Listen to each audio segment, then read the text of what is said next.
Maintenant, la dernière valeur en électricité qui est importante, on la retrouve souvent sur les appareils électriques. Je ne sais pas si vous allez bien voir sur la vidéo. Il y a des fiches signalétiques électriques sur chacun des appareils électriques. J'ai pris un batteur et un grille-pain. Si on commence en bas avec le grille-pain, bon, vous avez le modèle pour retrouver sur Internet là, toutes les caractéristiques, mais celles qui sont importantes sont écrites dessus. La première caractéristique, c'est la différence de potentiel. Les volts, vous allez le trouver sur chacun des modèles. Et vous allez trouver aussi généralement le nombre de Hertz. Donc, cette unité-là, on ne s'en sert pas en secondaire 4, là, je vous l'avais déjà dit, mais c'est pour le courant alternatif. La dernière valeur que vous retrouvez sur tous les appareils et qui est hyper importante, c'est le nombre de watts. Alors, sur le grille-pain, j'ai 1200 watts qui est donné comme valeur. Et sur le batteur à eux, si on va le regarder, les watts sont ici. J'ai 250 watts. C'est pas la même valeur. Pourquoi? Parce que ça n'a pas la même puissance. Les watts, c'est la puissance P. La puissance, ça va nous donner une indication de l'énergie prise par un appareil. Dans le fond, c'est la variation d'énergie par unité de temps que vous allez avoir de l'appareil, ce qu'on va aller voir dans la fiche suivante. La puissance, qu'est-ce que c'est? C'est la quantité d'énergie électrique consommée ou fournie par un appareil électrique par unité de temps. Fait que c'est combien que ça prend d'énergie ou combien ça dépense d'énergie à chaque seconde. C'est ça la puissance. De là, la formule très importante qui est ici. La puissance, c'est l'énergie divisée par le temps. Ou si vous préférez, l'énergie que va consommer un appareil, souvent on va regarder l'élément plus sous forme d'énergie, c'est égal à la puissance de l'appareil fois le temps. C'est pour ça que plus un appareil est puissant et plus il fonctionne longtemps, plus il va coûter cher d'énergie. Remarquez que c'est l'énergie E ou delta E, les deux c'est la même chose. Donc delta E c'est variation d'énergie, E c'est l'énergie consommée ou fournie, ça revient à la même chose, les deux écritures se valent.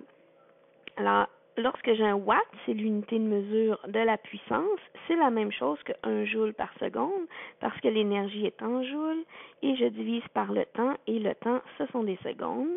La puissance est en watts. Il y a moyen aussi d'illustrer la formule de la puissance ou de trouver la puissance avec d'autres éléments. Alors, j'ai mis ces deux formules qu'on connaît déjà. La première, c'est la formule de la puissance qu'on vient juste de voir. P est égal à delta E sur delta T. Et la deuxième, la variation d'énergie, c'est égal à U fois I fois delta T. C'est une formule vue précédemment, celle de l'énergie. J'ai mis en évidence en rouge la variation d'énergie parce que c'est la même.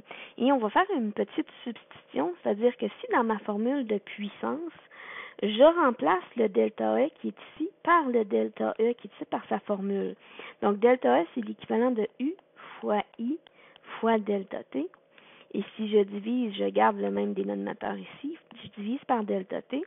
Je m'aperçois que le facteur temps peut être enlevé.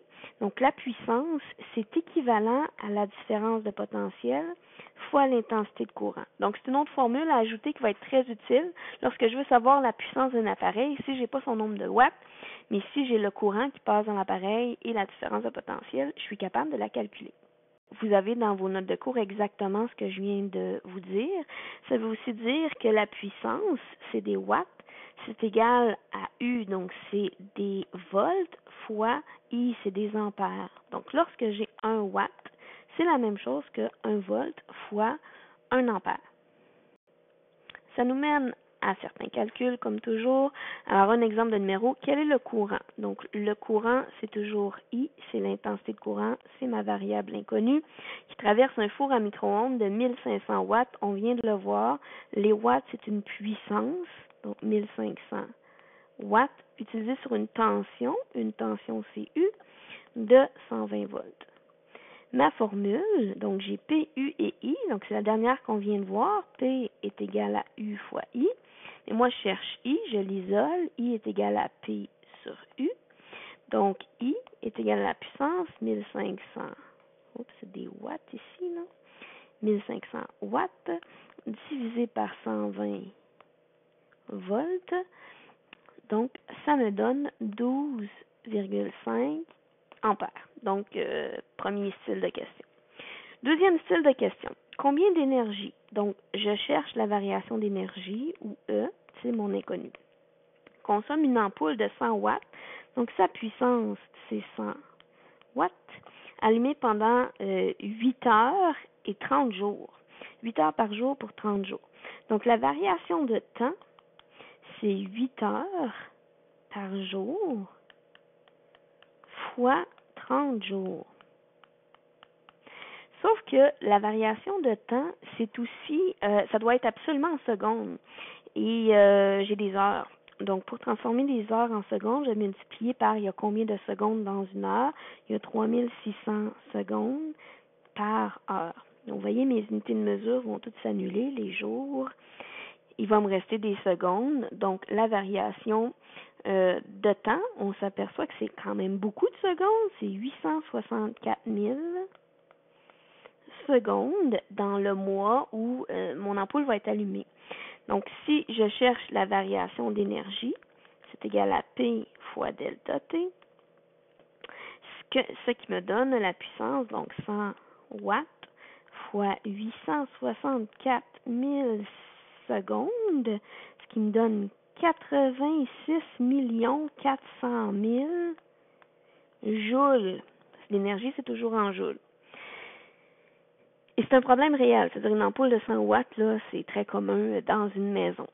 Alors imaginez, vous, que vous devez payer votre énergie et juste les joules utilisés par votre appareil électronique ou électrique ou votre ampoule, on calcule ça en millions pour seulement une ampoule. Imaginez l'ampoule plus le four, plus l'électricité pour chauffer la maison, l'électricité consommée par votre iPad pour charger. Donc, on serait rapidement en millions, si ce n'est pas en milliards de joules que vous consommez à chaque mois et que vous devez payer à Hydro-Québec. C'est des chiffres qui sont faramineux. Donc, on va utiliser une deuxième unité de mesure qui va être plus évidente pour exprimer l'énergie dans un cas de consommation électrique. Si vous parlez de facture d'électricité avec vos parents, ils ne vont pas vous dire qu'ils payent pour des joules, ils vont dire qu'ils payent pour des kilowattheures. Alors, il faut revenir à la formule de l'énergie. Donc, la variation d'énergie, c'est égal à la puissance fois la variation de temps. Alors, normalement, la variation d'énergie, elle est en joules. C'est égal à la puissance en watts fois le temps en secondes. Donc, on se rappelle que 1 joule, c'est la même chose que 1 watt fois 1 seconde. Maintenant, je pourrais mettre les unités de mesure dans une autre unité qui est plus grosse. C'est-à-dire que la variation d'énergie, ma puissance, au lieu d'être en watts, je pourrais la mettre en kilowatts. Et mon temps, au lieu de la mettre en secondes, je vais la mettre en heures. Alors, c'est des kilowatts fois des heures. Et on peut se mêler avec des kilomètres heure, là où c'est des kilomètres par heure. Les kilowattheures, c'est des kilomètres fois des heures. Des kilowatts fois des heures. Donc, lorsque j'ai des kilowatts heure, c'est des kilowatts fois des heures. Alors, je peux faire mon calcul d'énergie. Donc, le kilowattheure, faites attention, c'est pas une mesure d'unité de puissance, c'est une unité de mesure d'énergie. Okay? Donc, ça mesure l'énergie. Donc, si je reprends le même numéro que tout à l'heure, donc je vais savoir, mais en kilowattheure, la consommation d'une ampoule de 100 watts. Donc, la puissance de mon ampoule, c'est 100 watts. Je vais la mettre en kilowatts, donc je divise par 1000, c'est 0,1 kilowatts. Et le temps, donc la variation de temps, c'est 8 heures. Je vais le garder en heures, mais j'ai encore 30 jours, donc 8 fois 30, ce qui me donne 240. 240 heures. Je vais appliquer ma formule, je cherche la variation d'énergie. Donc, delta E, c'est égal à P fois delta T. Alors, delta E est égal à ma puissance en kilowatts, 0,1 kilowatt, multiplié par le temps en heures, 240 heures, ce qui me donne une variation d'énergie égale à 24 kilowatts heure. Et ça, c'est un chiffre qui est plus raisonnable. Donc, on n'est plus dans 86 400 000 joules, mais on est dans un chiffre qui est plus raisonnable, 24. Donc, on peut additionner les kilowattheures pour calculer la facture d'électricité.